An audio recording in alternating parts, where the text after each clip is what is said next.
ఇది ఇలాంటి మాఘమాసంలో మనకి ప్రధానంగా పెద్దలు చెప్పింది ఏమిటి అంటే, మొట్టమొదటిగా నువ్వు ఉదయాన్నే అంటే కాస్త సూర్యుడు ఉదయిస్తూ ఉన్న సమయంలోనే మెళకువ తెచ్చుకుని ముఖ ప్రక్షాళనాదులు చేసుకుని స్నానం చెయ్యవయ్యా.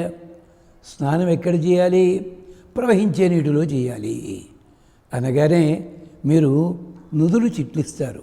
అయ్యా, కాలవగట్టును నది ఒడ్డును ఉన్నట్టయితే ప్రవహించే నది ఉంటుందండి, పల్లెటూళ్ళు అయితే చెరువులు ఉంటాయేమో, మరి పట్టణవాసాలు ఎలాగండి?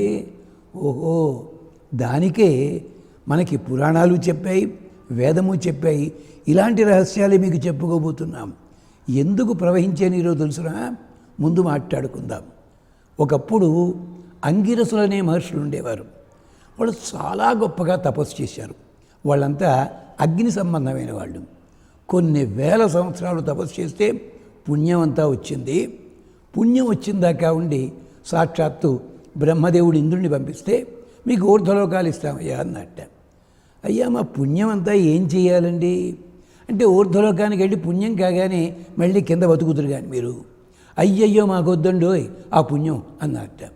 ఏం చేయాలి అంటే వెంటనే వాళ్ళు ఆలోచించారు, ఈ పుణ్యం మనకొక్కళ్ళకే దక్కితే ఎలాగా అని చెప్పి వాళ్ళకి పిల్లలు లేరు. పిల్లలను పక్క ఇచ్చేసేవారు.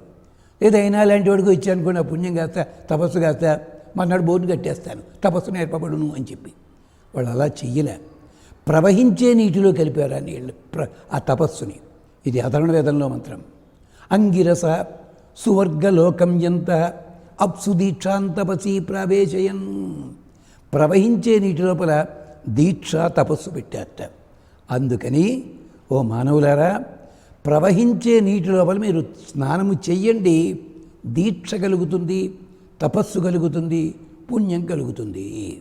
ఇప్పుడే ఒక మాట చెప్పాలండి. వింటున్న వాళ్ళల్లో ఎవరైనా 50 ఏళ్ళు దాటిన వాళ్ళకి గుర్తుండే ఉంటుంది. వాళ్ళ బామ్మగారులు, అమ్మమ్మలు, వాళ్ళ ఆడవాళ్ళు చెరువుకి వెళ్ళి నీళ్లు తెచ్చుకునేటప్పుడు నీళ్లు ముంచి తెచ్చుకోవచ్చును. ముంచి తెచ్చుకునేవారు కాదు, బిందెతోటి నీళ్ళని ఇలా ఇలా ఇలా తోసి పట్టుకునేవారు. ఎందుకంటే మురికని కాదు, తుక్కని కాదు, అక్కడ అది ఆచారం అన్నారు వాళ్ళు. ఆచారం దేనికి? ప్రవహించే నీటిని పట్టుకోవాలి మీరు. అలాగే అంగిరసులు ఉన్నారు దాంట్లో. అలాగే నూతుల లోపల నీళ్లు తోడాలనుకోండి, బకెట్ వేస్తే ములిగేది. అది ములిగినా కూడా మళ్ళీ 3 సార్లు పైకి కిందకి తాళ్ళలాగే చేస్తుండేవారు. ఇంకొక్కటే, ఆఖరికి ఇళ్లల్లో పెద్దవాళ్ళు స్నానం చేయడానికని గుండిగల్లో నీళ్లు కాచుకునేవారు, బకెట్లో పోసుకునేవారు. పోసుకోవచ్చు కదా, లేదు, చేతితోటి ఒకసారి నీళ్ళ కలిపి. ఇవన్నీ కూడా చిన్న చిన్నవే, మనం పట్టించుకునే వాళ్ళం కాదు. ఇవన్నిటికీ కూడా వేదం ఉంది. ఇదొక కారణం. అందుకని మీరు ప్రవహించే నీటిలో స్నానం చేయండి. లేదు, మీరు చేస్తున్న స్నానము నీటి లోపల ప్రవాహం లాంటిది కెరటాలు కల్పించండి. ఇలా కాకుండా పుష్కరుడని వరుణదేవుని కొడుకు పరశురాముడికి, మనకందరికీ తేలిక పద్ధతులు కావాలి కదా, పరశురాముడికి చెప్పాడు, నాన్న ఓ పని చెయ్యి, నిలకడ నీటి ఉన్నట్టయితే పాత్రలోనో బిందెలోనో అలాగా ఒక 11 ఆవగింజలు వెయ్యవయ్యా, సరిపోతుంది. అప్పుడు నువ్వు ప్రవహించే నీటిలో గంగలో, యమునలో, శతద్రులో అక్కడ స్నానం చేసి వెళ్తాం. దీని పేరేమిటో తెలుసునా? సర్షప స్నానము.